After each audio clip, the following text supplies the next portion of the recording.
Hi guys, in this lesson we're covering something that a lot of my private students find really illuminating.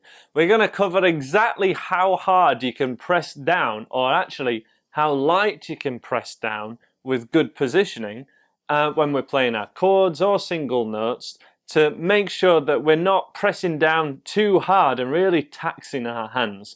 And this is just a nice quick exercise, really simple, to make sure you don't suffer from what some of my students call gorilla grip. So let's get you in for a close-up now and cover this exercise that I like to call "My fingers hurt."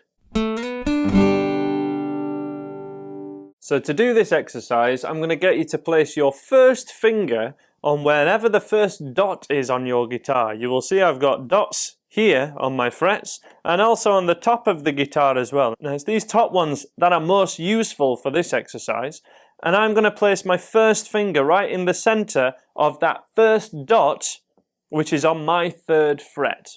And what I'm then going to do is slide it to what I call the good side of the fret, which is the side closest to me. So that's here, and I'm placing it just this side of that dot and putting my thumb directly behind it, okay? And then we're just going to play that note as you normally would so that it rings out. There it is, it's ringing out. Sounds great, that's exactly all we can expect it to sound like. But in the early stages, if that note is ringing out, you're probably pressing on too hard. It's more common than not that you are pressing down too hard. So what we want to do is give that a number. We're going to give it a number out of 10. 10 being like a fist, 1 being not pressing down at all, and frankly 1 wouldn't get a note ringing out. So I want you to press down as you normally would and give that note a number. Let's imagine that you've given a number that's around 6 or 7 maybe. So what I want you to do now is gradually, while picking consistently like I am now, release that finger really gently so that over the course of a few seconds it starts to buzz and it no longer rings out at all.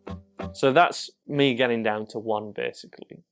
Now if you press down around a 3 or a 4, we should just possibly get a little bit of buzz, but if we can just press down a little bit harder to get rid of that buzz, but no more, then we're at the optimum amount that we need to press down when we're at this good side of the fret.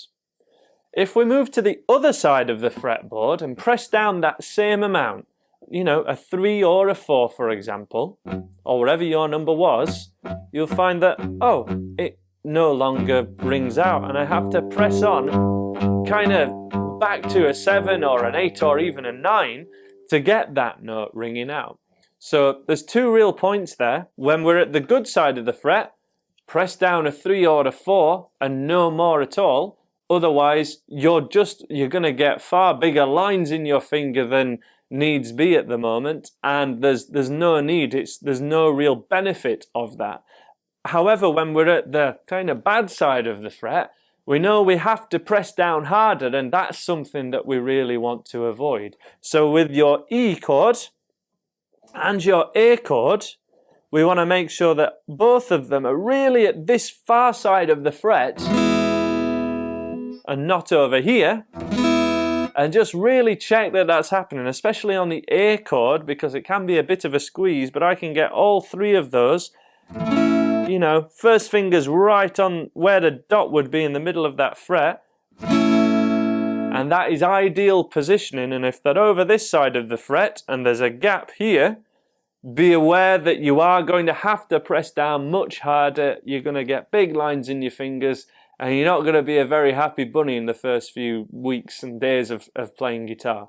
So hopefully that helps if you're a sufferer of gorilla grip, and I hope to see you in a later lesson in this course where we'll be checking out the recommended chord sequences and of course the songs, and we'll even give you a practice routine for this level 1 of my beginner's course. You can download this video and the ebook that goes with this entire course by clicking in this area here. Click over there to watch the next lesson here on YouTube. Please subscribe if you haven't already, and all those links are in the description if you are watching on mobile.